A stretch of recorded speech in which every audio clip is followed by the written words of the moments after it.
Ito yung biyahe namin papuntang beach. Mga lugar na pinagdaanan namin. Ito, may tulay. Isa, last. 1, 2, 3, smile. Sige pa, sige pa. Iyak mo ah.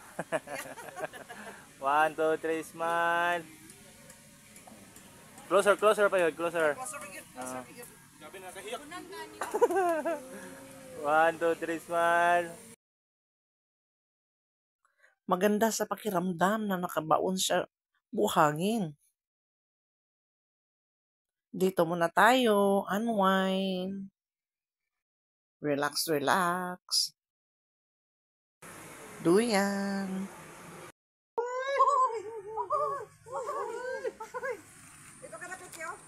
At talagang may pababulos pa yung mga anak ko.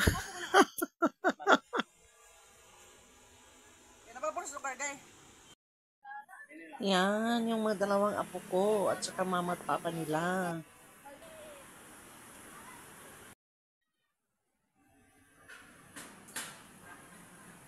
Huwag na kayong magtaka dahil po makulimlim ang panahon na yan. Nice ambience.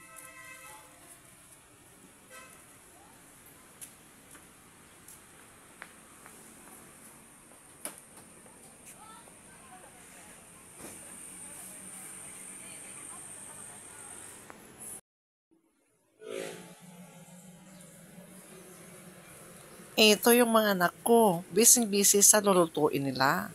Si nanay po, pa-chill-chill na lang. Wow. Yung eldest kong babae at sa youngest na lalaki. Ta. Thank you for watching.